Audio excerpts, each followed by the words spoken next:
جی اگلا سوال ہے، بہن پوچھتی ہے کہ شیخ ریاض الجنہ اور حتیم کے اندر نوافل پڑھنے کی کیا فضیلت ہے؟ دیکھیے، ریاض الجنہ سے متعلق حدیث علماء کہتے ہیں تواتر کی حد تک پہنچی ہے. جیسے ایک حدیث صحیح بخاری میں، مسلم میں حضرت ابو ہریرہ سے مروی ہے کہ ما بین بیتی و منبری روضۃ من ریاض الجنہ، میرے گھر اور منبر کے درمیان کا جو حصہ ہے وہ جنت کی کیاریوں میں سے ایک کیاری ہے.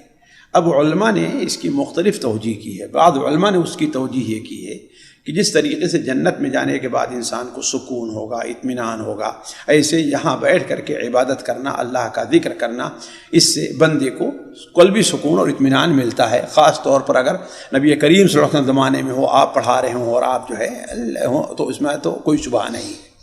دوسرا معنی جسے امام ابن حزم رحمہ اللہ نے بہتر قرار دیا ہے، اور شاید احمد بن حنبل رحمہ اللہ کا مسئلہ ہے، کہ وہاں پر عبادت کرنا جنت میں جانے کا سبب ہے.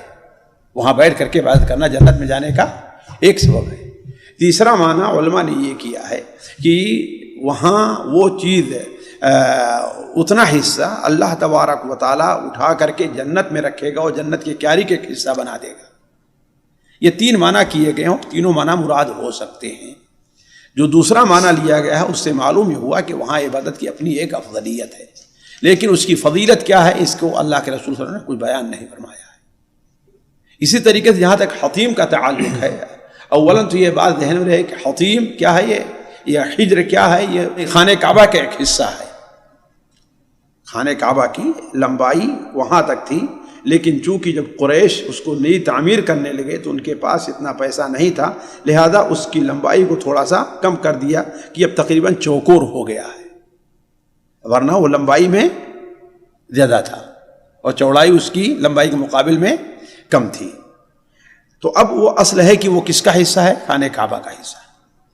آپ صلی اللہ علیہ وسلم کا، جیسا کہ صحیح بخاری وغیرہ میں عبداللہ ابن عمر کی روایت ہے کہ وہاں پر داخل ہونا اور داخل ہو کر کے وہاں نماز پڑھنا، اس کا مطلب ہے کہ افضل چیز ہے، مستحب ہے کہ نہیں ہے؟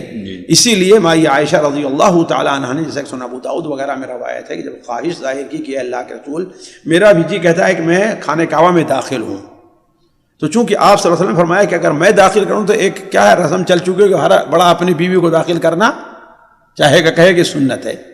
تو آپ نے مائی عائشہ کا ہاتھ پکڑا اور لا کے حتیم میں کھڑا کر دیا، آپ نے پھر کھڑی کر دیا ان کو، کہا کہ یہاں پڑھ لو، یہ بھی خانہ کعبہ کا حصہ ہے. تو اس کا مطلب ہے کہ اس کا اندر استحباب ہے.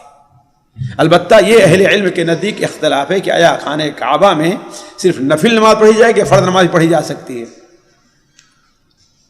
تو امام بن حنبل رحمہ اللہ کا مسئلہ یہ ہے کہ وہاں فرض نماز نہیں پڑھی جائے گی. امام شافعی، امام ابو حنیفہ وغیرہ یہ اجازت دیتے ہیں کہ وہاں پڑھی جا سکتی فرض بھی. تو اختلاف سے بچنے کے لیے اگر کوئی آدمی وہاں پر نفل پڑھے تو کوئی حرج نہیں، اچھی چیز ہے.